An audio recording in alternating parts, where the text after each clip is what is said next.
Bonjour à tous, bienvenue à l'église pour louer, pour adorer le Seigneur. Il y a une belle journée qui se prépare dehors et que ce soit aussi une belle journée dans nos cœurs.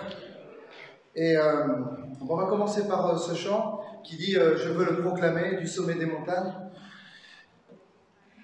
Alors, on n'est pas au sommet d'une montagne, mais quelquefois il y a des montagnes devant nous, mais au-delà de nos montagnes, on peut toujours prendre la décision de louer Dieu. Amen.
Tu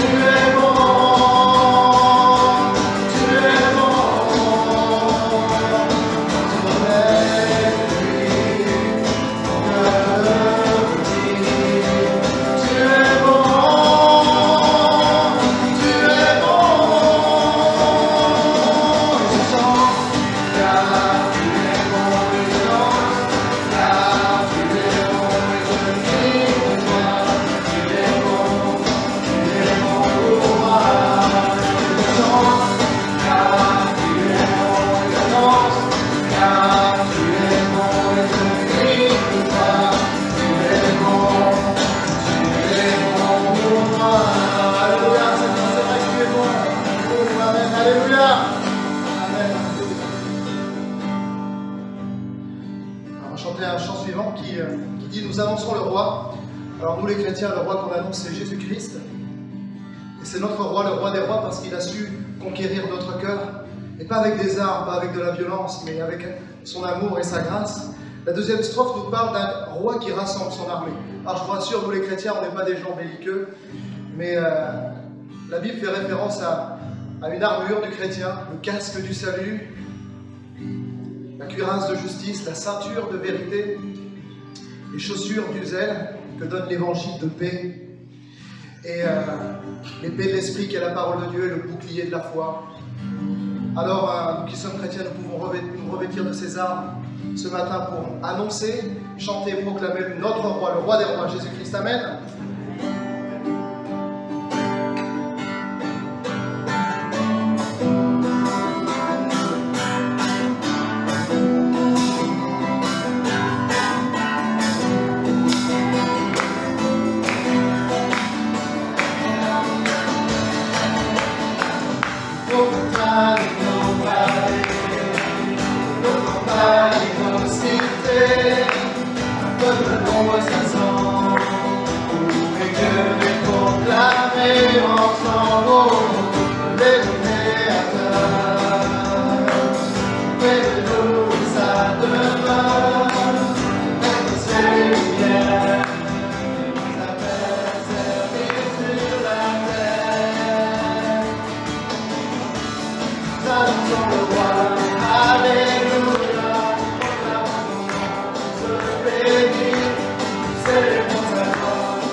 J'aimerais vous inviter à profiter de ce temps comme un temps d'adoration.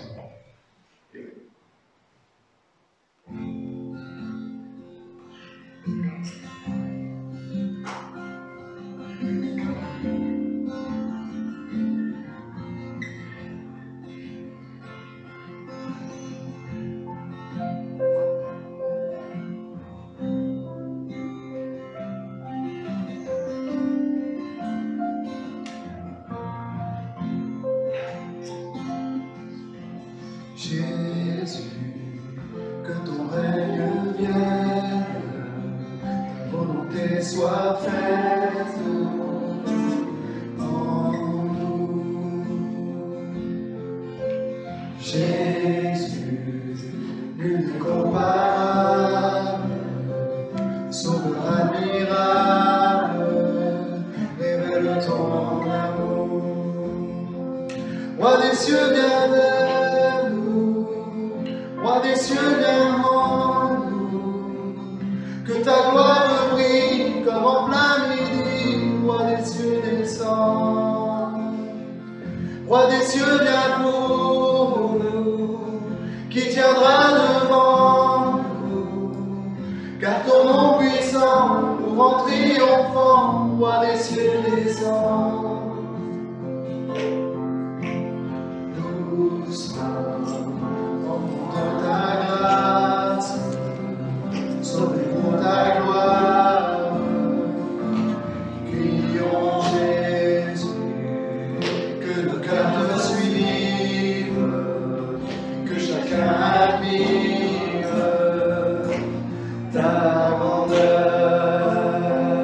Roi des cieux, viens vers nous, Roi des cieux, viens en nous, que ta gloire brille comme en plein midi. Roi des cieux, descends, Roi des cieux, viens pour nous, qui tiendra devant nous, car ton nom puissant nous rend triomphants. Roi des cieux, descends, Roi des cieux, viens vers nous, Roi des cieux, viens en nous, que ta gloire brille comme en plein midi. Roi des cieux, descends, Roi des cieux, viens pour nous, qui tiendra devant nous, car ton nom puissant nous rend triomphants. Roi des cieux, descends.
Roi des cieux, viens vers nous. Roi des cieux, viens en nous. Que ta gloire brille comme en plein midi. Roi des cieux, descends. Seigneur, on ne te donne pas l'ordre de descendre parce que tu es déjà descendu, tu es venu jusqu'à nous. Mais nous t'implorons de venir à notre rencontre parce que c'est différent quand tu es là. C'est différent quand tu viens à notre rencontre. Tout est différent et rien n'est jamais plus pareil.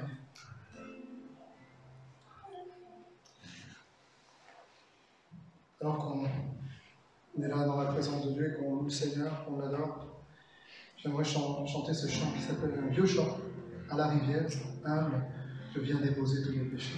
Il ne s'agit pas d'aller à la rivière comme ce matin, c'est une comparaison, mais c'est vrai que depuis la crucifixion à la résurrection de Jésus-Christ, le sang de Jésus est comme une rivière de grâce qui peut pardonner tes péchés, changer ton présent, ton futur, donner des perspectives différentes. Et quand on dit à la rivière humble, je viens déposer tous mes péchés, c'est la rivière de l'amour, de la grâce, de la bonté, de la compassion, des bras ouverts de Jésus. Alors peut-être que c'est la première fois, une des premières fois que tu viens à l'église ce matin. Ce chant, si tu ne sais pas quoi dire à Jésus, si tu ne sais pas trop comment t'adresser à lui, chante avec nous. Parce que moi aussi, humble, je viens déposer tous mes péchés.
Amen. Merci beaucoup au groupe de louanges, merci à Benoît à la technique derrière.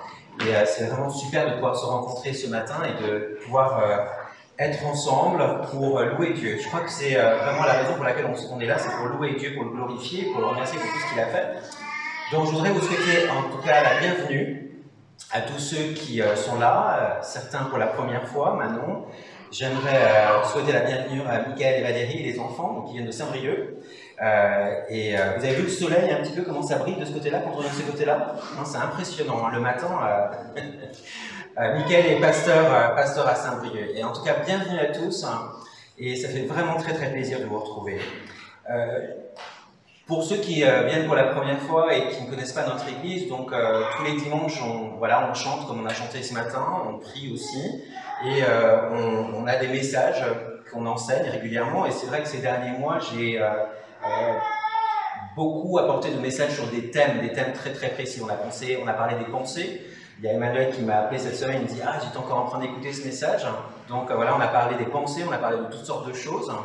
Et dernièrement, j'ai eu à cœur de vouloir retourner dans un livre qui me tient vraiment à cœur, c'est le livre aux Éphésiens, et qui parle de l'unité de l'Église. L'unité de l'Église. Et c'est vrai qu'on prie beaucoup pour que l'Église soit dispersée, qu'on puisse vraiment être dans le monde extérieur en dehors du dimanche. Et puis finalement, là, on s'est tellement retrouvés dispersés à cause du confinement que cette semaine, j'avais à cœur de renvoyer un message à tout le monde et de dire « Est-ce qu'on ne peut pas se regrouper une fois ?» Parce que c'est vrai que, voilà, il faut être dispersé, mais c'est tellement important de se retrouver le dimanche et de pouvoir chanter, louer Dieu, de pouvoir écouter la parole et de vivre ce moment ensemble, c'est vraiment, vraiment primordial. Dans Éphésiens, chapitre 1, il est écrit... je vais commencer dès le début, on va se concentrer principalement sur les versets 13 à 14, d'accord, 13 à 14. Mais dès le début, c'est dit, Paul, apôtre de Jésus-Christ par la volonté de Dieu, aux saints qui sont à Éphèse et aux fidèles en Jésus-Christ, que la grâce et la paix vous soient données de la part de Dieu notre Père et du Seigneur Jésus-Christ. Béni soit Dieu, le Père de notre Seigneur Jésus-Christ, qui nous a bénis de toutes sortes de bénédictions spirituelles dans les lieux célestes en Christ. En Dieu, Dieu nous a élus avant la fondation du monde pour que nous soyons saints et irréprochables devant lui, nous ayant prédestinés dans son amour à être ses enfants d'adoption par Christ Jésus, selon le bon plaisir de sa volonté, la louange de la gloire de sa grâce qui nous a accordé à son bien-aimé. En lui, nous avons la rédemption par son sang, la rémission des péchés, selon la richesse de sa grâce, et que Dieu a répandu abondamment sur nous par toute espèce de sagesse et d'intelligence. Nous faisons connaître le mystère de sa volonté, selon le bienveillant dessein qu'il avait formé en lui-même, pour le mettre à exécution lorsque les temps seraient accomplis, de réunir toutes choses en Christ, celles qui sont dans les cieux et celles qui sont sur la terre. En lui, nous sommes aussi devenus héritiers, ayant été prédestinés suivant la résolution de celui qui opère toutes choses, d'après le conseil de sa volonté, afin que nous servions à la louange de sa gloire, nous qui d'avance avons espéré en Christ. Et les versets qui nous intéressent aujourd'hui sont les versets 13 à 14 dans le chapitre 1 d'Éphésiens. En lui, vous aussi, après avoir entendu la parole de la vérité, l'évangile de votre salut, en lui vous avez cru et vous avez été scellés du Saint-Esprit qui avait été promis, lequel est un gage de notre héritage pour la rédemption de ceux que Dieu s'est acquis à la louange de sa gloire. On va prier.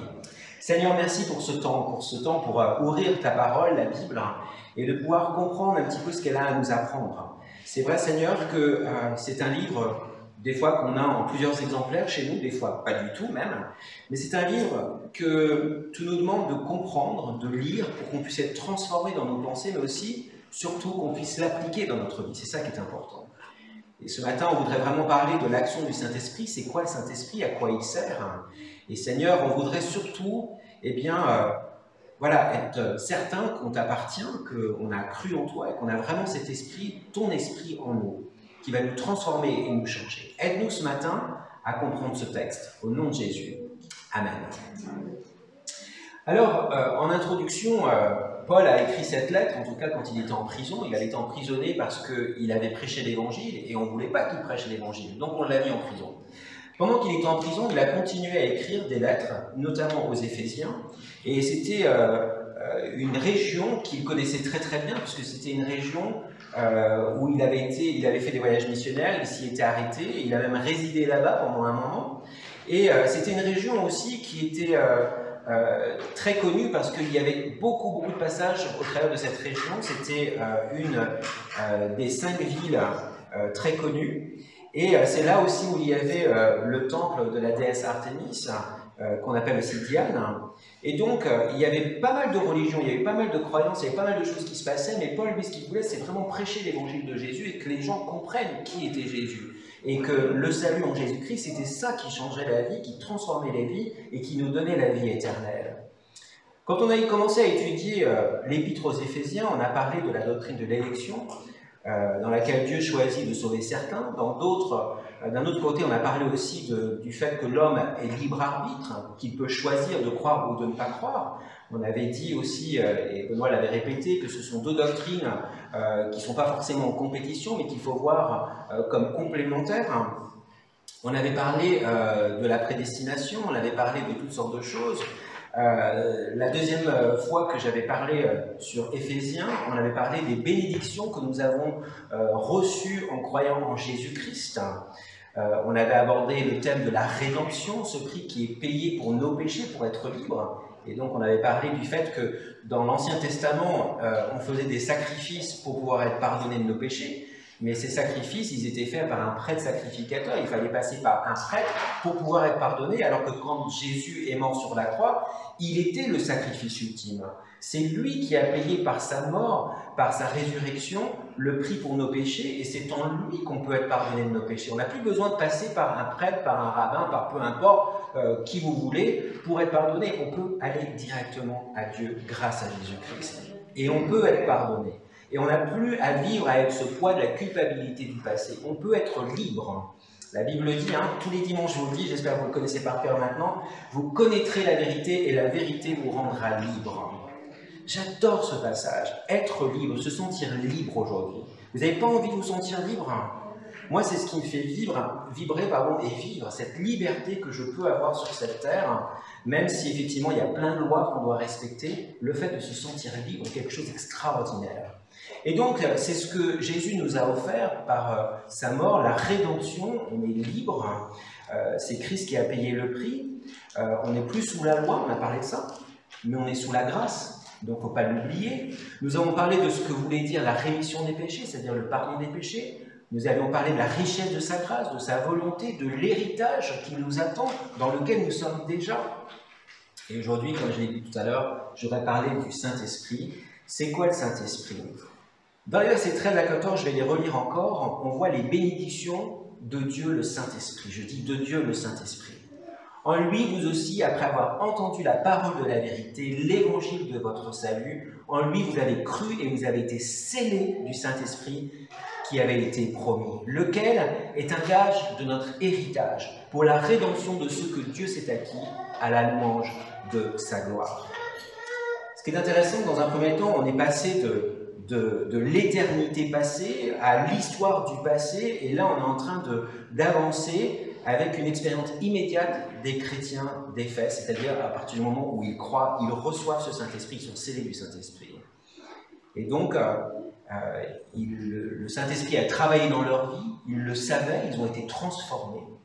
Mais c'est quoi le Saint-Esprit? Certains peut-être, vous êtes ici, vous dites, mais c'est quoi ce truc-là, le Saint-Esprit?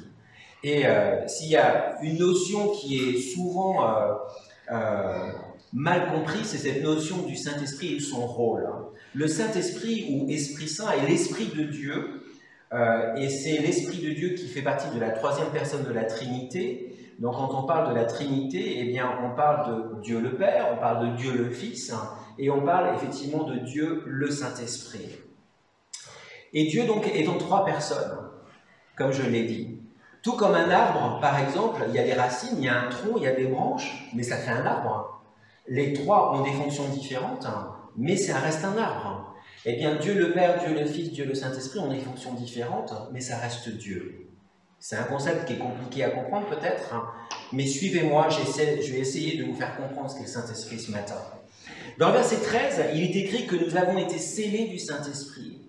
Mais avant cela, on voit que tout le processus du salut nous est donné dans ce verset-là. Il nous dit comment un homme pécheur peut devenir un homme saint, c'est-à-dire un homme mis à part pour Dieu, transformé par Dieu.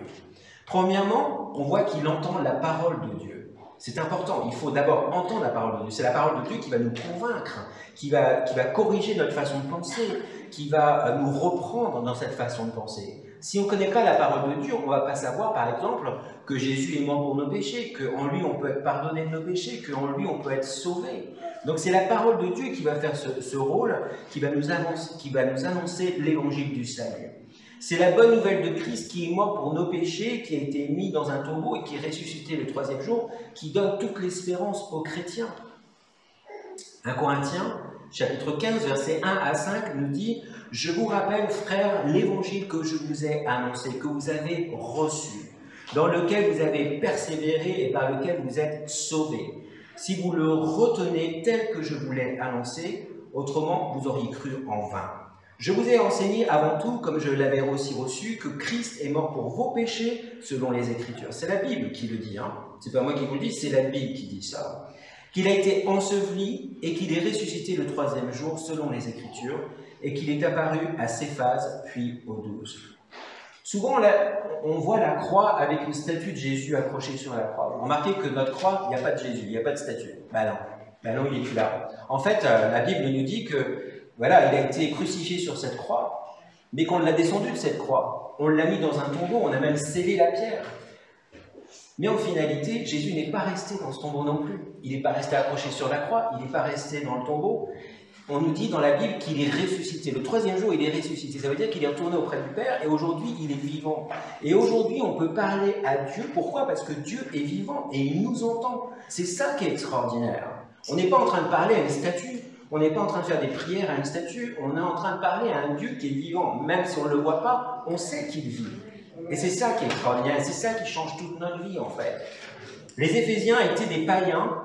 Et l'évangile est venu d'abord pour les Juifs, mais ici, Paul, il a un peu changé la donne. Il a dit non, l'évangile, c'est pas juste pour les Juifs, c'est aussi pour tout le monde, pour les païens, qui que tu sois, tu as le droit d'entendre l'évangile. Et tu peux être sauvé, c'est-à-dire croire en Christ. L'évangile de leur salut, qu'il nous dit, verset 13. Marc 16, 15 nous dit « Allez par tout le monde et prêchez la bonne nouvelle à toute la création. » J'adore ce verset, parce que finalement, on n'a pas besoin d'être pasteur, on n'a pas besoin d'être qui que ce soit, on est juste nous-mêmes, et la Bible nous dit tout simplement, allez dans tout le monde et prêchez l'évangile, prêchez cette nouvelle, que Jésus-Christ est vivant, qu'il est mort pour vous, que vous pouvez être sauvés par lui. C'est ce qu'il nous dit. Alors c'est vrai qu'on se dit, c'est vrai que c'est pas facile d'aller dans le monde entier, on n'a pas forcément les moyens d'aller dans le monde entier, même si on aime bien voyager, on ne peut pas forcément aller dans le monde entier, mais ce que je trouve génial, c'est que quand on regarde à tous les gens qui sont là, américains, j'allais dire rwandais, non, mais haïtiens, Algérie, Kabylie, haïtiens, Cameroun, je me trompe à chaque fois, Gabon, je le savais, américains encore, Enfin bref, si on fait le tour, le monde est venu à nous. Donc on a cette responsabilité, même sans bouger de vitrée, on peut partager la bonne nouvelle à tous les gens autour de nous, afin qu'ils puissent connaître l'Évangile et qu'ils puissent eux aussi croire en Christ et ils puissent eux aussi être pardonnés de leurs péchés et être libres. Libres. Moi j'adore ma liberté et j'ai envie que les gens le savent et j'ai envie que les gens soient libres aussi. Donc on a cette responsabilité d'annoncer la vérité de l'Évangile dans notre cercle d'influence et inviter chaque homme à croire en Christ. C'est le Saint-Esprit qui s'occupe du reste. Nous, on a juste besoin d'ouvrir la bouche. Souvent, on nous dit de nous taire, mais là, on nous dit ouvrez la bouche, dites les choses, et le Saint-Esprit va agir ensuite. Et le même Dieu qui contrôle le début et la fin, le salut des âmes, est aussi celui qui nous dirige à annoncer l'Évangile, et c'est la puissance du Saint-Esprit qui va agir. Et c'est exactement ce qui s'est passé avec les Éphésiens. Le Saint-Esprit a fait son travail en eux et ils ont été convaincus, ils ont cru et c'est la foi qui les a amenés au salut. Éphésiens 2, versets 8 à 9 dit « Car c'est par la grâce que vous êtes quoi ? Sauvés. » C'est-à-dire que vous croyez. C'est par cette grâce, cette faveur que Dieu nous donne, que nous croyons en lui. Par le moyen de quoi ? De la foi. Hein, croire dans quelque chose qu'on ne voit pas, qu'on ne comprend pas forcément, mais tout simplement, il faut le croire. Et cela ne vient pas de vous, c'est le don de Dieu. Et ce n'est point par les œuvres afin que personne ne se glorifie. Vous voyez, il n'y a rien qu'on puisse faire pour se sauver nous-mêmes. Il n'y a que Dieu qui peut le faire. C'est un don qu'il nous fait, un cadeau qu'il nous fait. Écoutez bien Romains 10, versets 13 à 15. C'est un passage qui est vraiment très très important aussi. Il est écrit « Car quiconque invoquera le nom du Seigneur sera sauvé ». Donc il faut effectivement croire en Christ, il faut invoquer son nom, mentionner son nom, le dire pour être sauvé. Mais qu'est-ce que ça nous dit après ? Il dit « Comment donc invoqueront-ils celui en qui ils n'ont pas cru ?» Ah ouais, c'est une question, si tu ne sais pas, tu ne sais pas. Comment ils vont l'invoquer? Comment ils vont croire en lui si on ne leur dit pas? Comment croiront-ils en celui dont ils n'ont pas entendu parler? Et comment en entendront-ils parler s'il n'y a personne qui prêche, qui dit les choses, qui ouvre sa bouche? Et comment y aura-t-il des prédicateurs s'ils ne sont pas envoyés? Selon qu'il est écrit qu'ils sont beaux les pieds de ceux qui annoncent la paix, de ceux qui annoncent de bonnes nouvelles. C'est vraiment le plan de Dieu que nous puissions parler de lui autour de nous. Et en tant que pasteur, croyez-moi, je ne peux pas être partout. Est-ce que vous croyez ça? Je ne peux pas être partout. Je ne peux pas connaître vos voisins, je ne peux pas connaître votre famille, je ne peux pas connaître vos collègues de travail, je ne peux pas connaître les gens avec qui vous êtes en contact tous les jours. Et donc moi, je fais mon boulot autour de moi, là où j'habite, à Verjal, à Vitré, quand je me déplace, je parle de Dieu, je parle de ma foi. Hier, par exemple, c'était le mariage de Junior, qui est de Haïti. Et c'était magnifique, le mariage était dans un château à Bagne-Bretagne. Et puis à un moment, il y a une dame qui me dit « Vous êtes de la famille ?» Je dis « Bah non, pas trop, vous avez vu la couleur que j'ai à côté de lui, pas trop de la famille quand même. » Mais bon, non, j'ai pas dit ça. Mais je suis peut-être bronzé, mais je suis pas de la même couleur que toi, Angelo.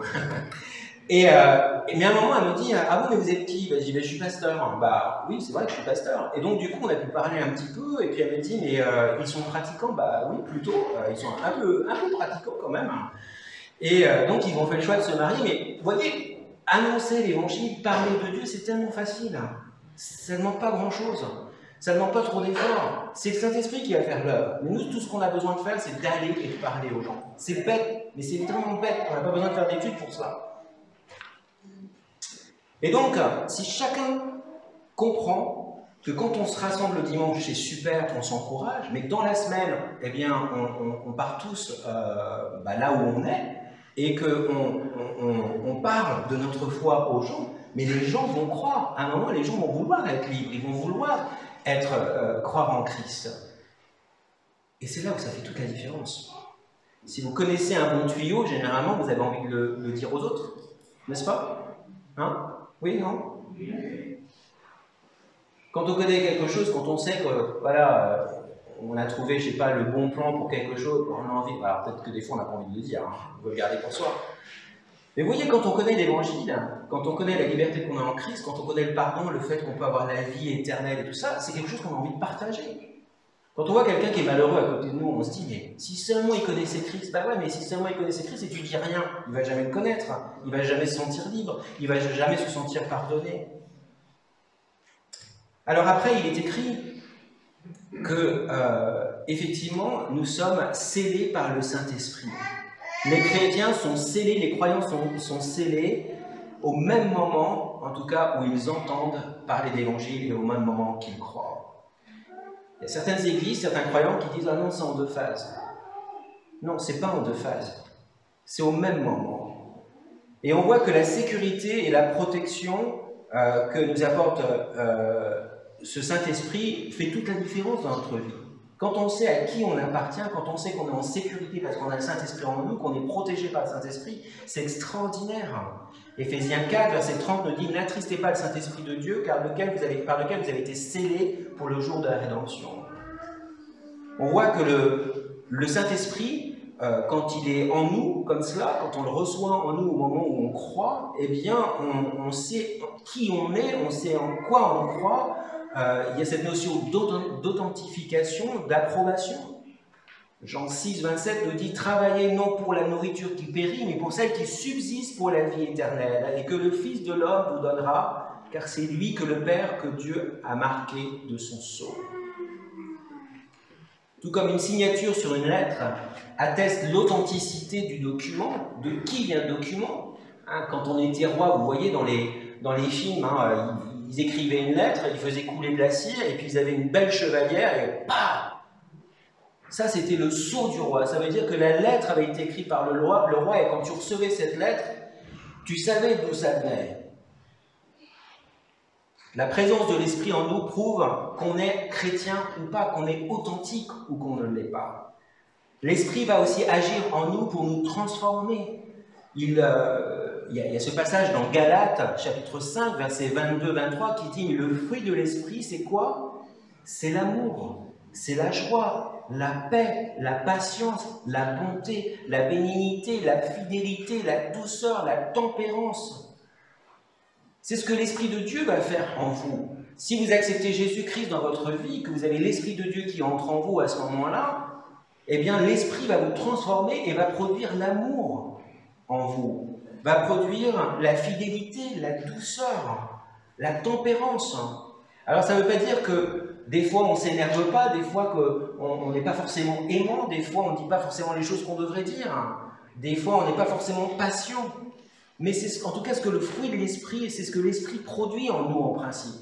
Et si on n'est pas capable de respecter ça, c'est que des fois, eh bien, c'est notre chair qui revient au galop, c'est le moi, c'est le patrice voilà, parce que je n'ai pas su me soumettre à Dieu, je n'ai pas su me renouveler avec la parole de Dieu, je n'ai pas été dans ce moment de prière avec lui où Dieu m'a transformé aujourd'hui. Romains 8, verset 9 nous dit « Pour vous, vous ne vivez pas selon la chair, mais selon l'Esprit. Si du moins l'Esprit de Dieu habite en vous. Si quelqu'un n'a pas l'Esprit de Christ, il ne lui appartient pas. » C'est simple. Vous n'avez pas l'Esprit de Christ en vous, vous n'appartenez pas à Dieu. C'est-à-dire, vous n'êtes pas chrétien. Bon, voilà, c'est comme ça. Par contre, si vous acceptez Jésus-Christ comme sauveur, vous croyez en lui, vous avez l'Esprit de Dieu en vous. Et donc, ça veut dire que oui, vous êtes chrétien et vous lui appartenez. On ne professe pas non plus seulement de nos lèvres, ni par nos activités religieuses, ni par nos bonnes actions, mais c'est le témoignage de l'Esprit en nous qui fera que votre profession sera authentique ou pas. Ce n'est pas les bonnes actions, ce n'est pas les belles paroles, c'est pas les... Non, c'est pas tout ça. Mais l'Esprit qui est en vous va vous transformer, va produire ce fruit, cette constance, cette transformation. Et c'est là où les gens qui sont à côté de vous, votre famille, vos amis, vos enfants, peu importe, votre chien, va voir que vous êtes complètement différent. Parce que c'est le fruit de l'Esprit qui nous transforme. On voit que l'Esprit aussi apporte un témoignage véritable. Jean 3, verset 33 nous dit « Celui qui a reçu son témoignage a certifié que Dieu est vrai. » Le Saint-Esprit nous amène une identification de l'appartenance. On appartient à Christ, on est quelqu'un de différent. 2 Corinthiens 1, 22 nous dit « Lequel nous a aussi marqué d'un sceau », on s'imagine un sceau là, un tampon, et a mis dans nos cœurs les arts de l'Esprit. Dieu nous a rachetés pour que nous lui appartenions. 1 Corinthiens 6, verset 19 à 20 nous dit « Ne savez-vous pas que votre corps est le temple du Saint-Esprit » D'accord? notre corps, c'est juste une carapace. Et à l'intérieur de notre corps, oui, il y a tous nos organes et tout ça, mais il y a notre âme. Et notre âme est occupée par le Saint-Esprit, par l'Esprit de Dieu. Vous ne vous appartenez point à vous-même, car vous avez été rachetés à grand prix. Glorifiez donc Dieu dans votre corps et dans votre esprit, qui appartiennent à Dieu. Selon Jean 14, versets 16 à 17, il est écrit « Et moi, je prierai le Père, et il vous donnera un autre consolateur, afin qu'il demeure éternellement avec vous. » Et vous voyez, l'Esprit, des fois, on dit « Seigneur, le Saint-Esprit descend sur nous, descend. » Mais il est déjà en nous. Donc, bibliquement, quelque part, c'est incorrect, parce qu'il est déjà en nous. Il ne nous quitte pas, il est éternellement avec nous. Donc, on n'a pas besoin de prier que le Saint-Esprit descende en nous. Si on est chrétien, il est en nous. Il dit un peu plus loin dans ce passage, dans Jean 14, il dit « Mais vous, vous le connaissez, car il demeure avec vous, et il sera où ?» Répétez encore. Il sera en vous. Donc quand vous croyez, oui, le Saint-Esprit est autour de nous. Dieu est omniprésent, mais il est aussi où? À l'intérieur de nous, parce que notre corps est le temple du Saint-Esprit.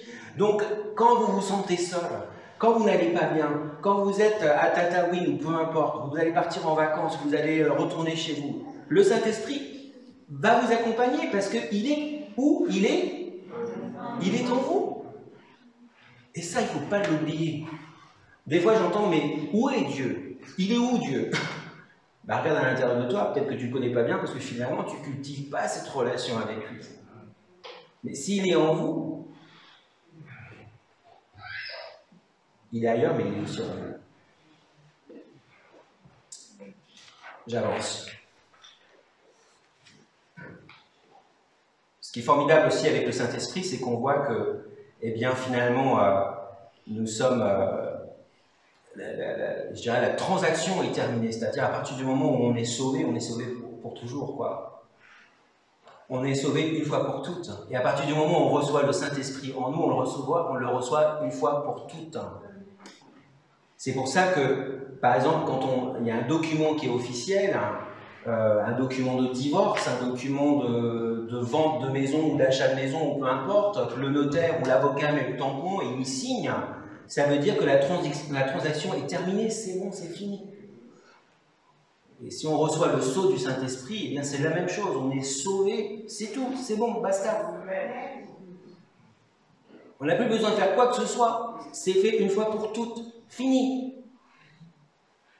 Et là, c'est le début d'une nouvelle vie. Et c'est le début de cette nouvelle vie, qu'est-ce qui se passe? Eh bien, c'est que, voilà, on s'organise et on se discipline pour lire la parole de Dieu. Et cette parole de Dieu, eh bien, elle va renouveler notre façon de penser, va nous transformer.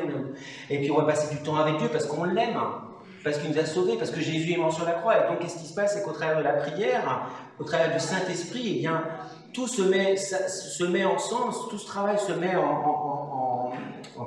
action à l'intérieur de nous et Dieu nous transforme. Et c'est là où on peut parler du fruit de l'esprit. Avant, on était peut-être con comme un manche à balai, mais là, on devient super aimable. Mais qu'est-ce qui lui arrive à Patrice? Qu'est-ce qu'il était con avant? Et là, aujourd'hui, excusez-moi, je ne vais pas vous offenser par ce que je viens de dire, mais j'étais vraiment con. Donc je peux le dire. Et des fois, je peux encore l'être. Mais grâce à l'Esprit de Dieu et grâce à la parole de Dieu, eh bien, le Seigneur me transforme, travaille en moi. Et aujourd'hui, je peux dire que je suis un peu moins con que je l'étais avant. Je suis un peu plus patient, un peu plus aimant. Je parlais un peu mieux. Vous imaginez ce que c'était avant? C'est l'œuvre de Dieu en moi. Je peux vous dire, c'est l'œuvre de Dieu en moi. Je vous ai rappelé, je sors de mon texte vite fait, mais je vous avais raconté cette histoire que quand on avait acheté la maison ici, même avant d'arriver ici, j'avais déposé mon chien comment on appelle ça? Un chenil, voilà, à Étreilles. Et puis, je descends mes chiens juste avant de repartir sur Paris, et puis il y a cette fille qui dit « Patrice Niveau ?» Et en fait, c'est une ancienne copine à moi. Quand j'étais jeune, pas du tout croyant. Et elle s'appelle Caroline. Je dis « Ah, Caroline, quelle surprise !» Et puis, donc je savais ce qu'elle faisait. Et puis elle me dit « Tu fais quoi maintenant ?» Et je lui ai dit, ben, je suis pasteur. Elle me dit, toi, pasteur? J'aurais bien voulu qu'on continue à se revoir, qu'elle voit comment je suis moins con qu'aujourd'hui. Elle n'est jamais revenue. J'ai envoyé un message, elle m'a jamais répondu. Je me suis dit, mince, j'ai pas pu lui prouver que j'étais moins bête qu'avant, quoi. Grâce à Dieu. Mais j'aimerais tellement qu'elle me voie aujourd'hui. Parce qu'elle m'a connu avant, elle savait vraiment comment j'étais avant. Et ça, c'est le fruit de l'esprit. C'est la parole de Dieu qui nous transforme. Alors moi, c'est ça, mais vous, ça peut être autre chose. J'avance parce que sinon... Il dit dans le verset 13, il dit « En lui, vous aussi, après avoir entendu la parole de la vérité, l'évangile de votre salut, en lui, vous avez cru et vous avez été scellés du Saint-Esprit qui vous avait été promis. » On voit qu'il a été promis, ce Saint-Esprit, par le Père.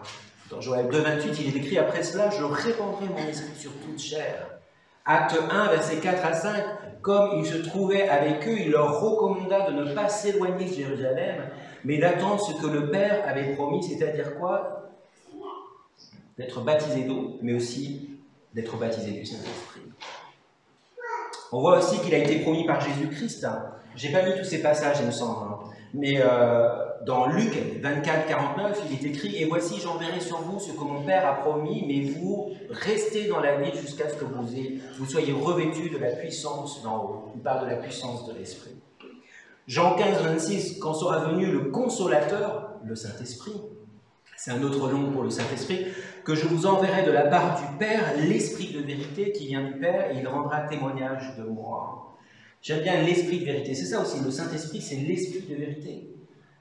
On entend beaucoup de mensonges aujourd'hui, on entend beaucoup de choses, mais l'Esprit de Dieu est un esprit de vérité. Jean 16, 13, quand le Consolateur sera venu, l'Esprit de vérité, il vous conduira dans toute la vérité. Donc il va nous enseigner ce qu'est la vérité, il va nous conduire là-dedans. Car il ne parlera pas de lui-même, mais il dira tout ce qu'il aura entendu et il vous annoncera les choses à venir. Acte 1, 5, car Jean a baptisé d'eau, mais vous, dans peu de jours, vous serez baptisés du Saint-Esprit. Bref, en tout cas, vous avez compris que ce Saint-Esprit, on en a tous besoin pour être transformés. Et c'est Dieu qui nous le donne. Et on voit dans le verset 14, et j'arrive à la fin, où il est écrit « Lequel est un gage de notre héritage pour la rédemption de ceux que Dieu s'est acquis à la louange de sa gloire. » Il est intéressant de voir que dans le verset 12, Paul parle du « nous », dans le verset 13, il parle du « vôtre », et là, il est en train de parler de notre héritage. C'est-à-dire qu'à partir du moment où vous avez cru en Jésus-Christ, que vous soyez juif ou païen, eh bien, vous avez le Saint-Esprit, et là, dans ces cas-là, Paul est en train de dire notre héritage, c'est notre héritage, c'est pas juste le tien, David, c'est pas juste le tien, Laurence, mais c'est le nôtre. Si on a reçu le Saint-Esprit en nous, voilà, il est le gage de notre héritage. Et donc ça, c'est quelque chose qui est important. Ce gage est intéressant dans le sens où, à l'époque de Paul, il voulait dire un dépôt de garantie, ou l'achat d'une marchandise ou d'une parcelle de terrain. Quand on signe un contrat pour acheter un terrain, eh bien, on nous demande de donner 10% ou je ne sais plus combien, enfin bref, mais on nous demande de faire un dépôt de garantie. Et donc, c'est déjà un engagement sur ce qui va venir après. C'est-à-dire que, voilà, on donne 10%, mais que de toute façon, à la signature, on va tout payer. Et ça va être à nous ou à la banque. Ça nous donne en tout cas un avant-goût de ce qui est à venir. Quand on parle du fait que quand on devient croyant, on a la vie éternelle, on a déjà ce gage aujourd'hui d'avoir la vie éternelle. On est déjà dans la vie éternelle. Quand on parle de l'héritage à venir, on a déjà une partie de cet héritage en devenant croyant. D'accord? Le Saint-Esprit se gage que nous allons recevoir cet héritage, mais nous sommes déjà dedans. Nous avons examiné plusieurs doctrines de base dans ce chapitre, qui n'est pas toujours un chapitre facile à comprendre. J'espère au moins que vous le comprenez un peu mieux au bout du 3e dimanche, sinon on est mal. Mais on voit que toutes ces doctrines sur le thème des bénédictions, tournent autour des bénédictions de Dieu et richesses en Christ. Toutes les richesses viennent de Dieu, et c'est un encouragement pour moi de savoir qu'à la fois le Père, le Fils et le Saint-Esprit nous amènent énormément de bénédictions et une vie en abondance. C'est-à-dire on peut vivre pleinement notre vie chrétienne. Toutes les richesses viennent de la grâce de Dieu et pour la gloire de Dieu. Ces richesses sont seulement le début, il y a toujours plus de richesses spirituelles à revendiquer alors que vous marchez avec le Seigneur. La Bible est notre guide, l'Esprit est notre enseignant. Et alors qu'on étudie la Bible, eh bien, on compte de plus en plus sur les richesses de Christ, elles se révèlent de plus en plus, on les comprend plus. Ces richesses ont été planifiées par le Père, achetées par le Fils, présentées par le Saint-Esprit. Et nous n'avons pas à vivre dans la pauvreté spirituelle. Si vous êtes pauvre spirituellement, vous savez ce qu'il faut faire. Lisez la Bible, passez du temps avec Dieu, et je peux vous promettre que vous allez connaître la richesse spirituelle. On voit que l'Esprit est un gage pour la rédemption de ceux que Dieu s'est acquis. Cette rédemption n'est pas la libération de la culpabilité du péché, puisque ça c'est déjà fait. Le croyant est déjà la possession aussi de Dieu. Mais quand on parle de cette rédemption, elle correspond plutôt à la délivrance ultime et complète du croyant de la présence du péché. Lisez Romains 8, 23, Philippiens 3, versets 20 à 21. La puissance de l'Esprit agit en nous aujourd'hui pour nous transformer. Et ce que nous expérimentons en nous est un avant-goût de toute la métamorphose que Dieu va faire tout au long de notre vie pour un moment arriver juste à la ressemblance totale de Christ. On a été racheté par notre foi en Christ. On a été racheté par l'Esprit qui travaille dans nos vies et qui nous rend comme Christ. Et on a été racheté quand Christ reviendra. Nous serons rachetés comme Christ reviendra et nous serons comme lui. Et la finalité dans tout ça, c'est bien, c'est de belles paroles, parler de tout ça, c'est bien, mais ça sert à quoi? C'est vrai, à quoi ça sert? Et ce qui est intéressant, c'est qu'on voit que tout est fait, en fait, pour la louange de sa gloire. J'adore quand on chante le matin, parce qu'on loue le Seigneur, mais toute notre vie devrait être une louange pour lui. Tout ce qu'on fait devrait être une louange pour lui. On devrait avoir toujours cet esprit de louange en nous, de penser à Dieu dans tout ce qu'on fait, partout où on est. Le verset 6 nous dit pour célébrer sa gloire et sa grâce. Dans le verset 12, afin que nous servions à célébrer sa gloire. Dans le verset 14, il dit pour louer sa gloire. Voilà, c'est simple.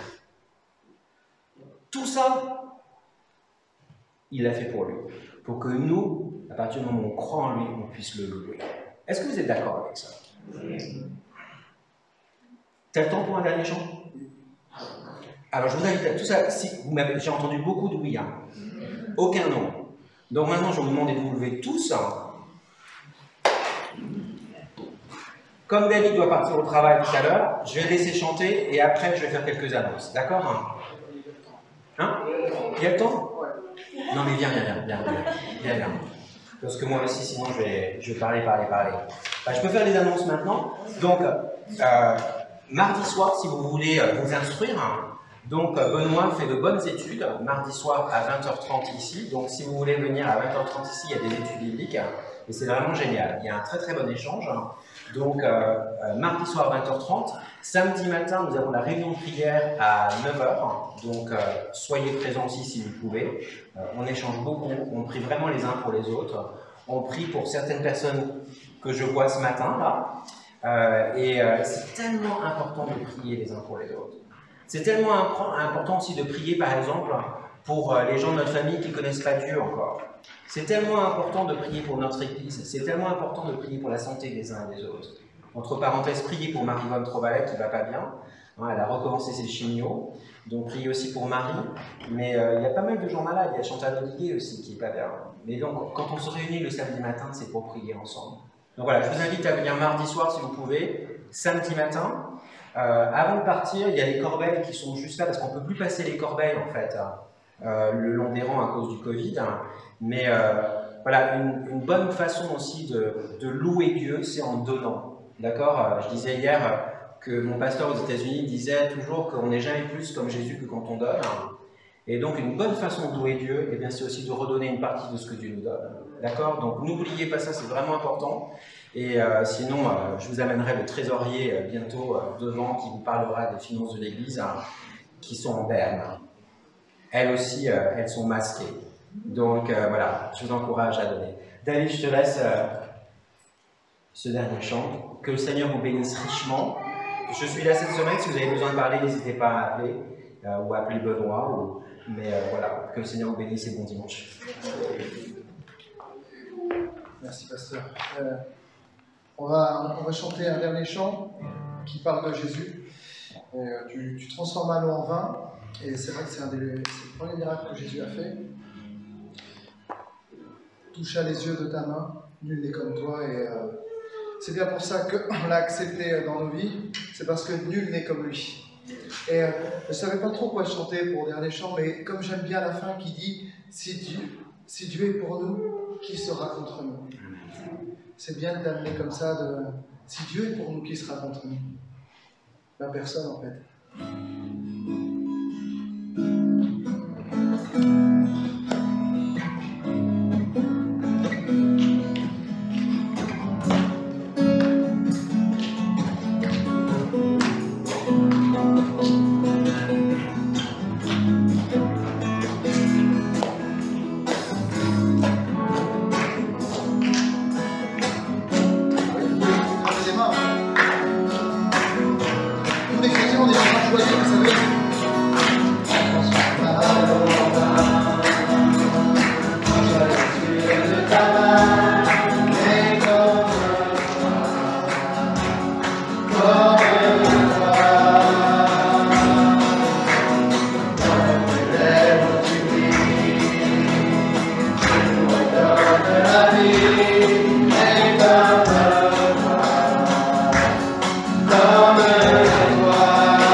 Alléluia,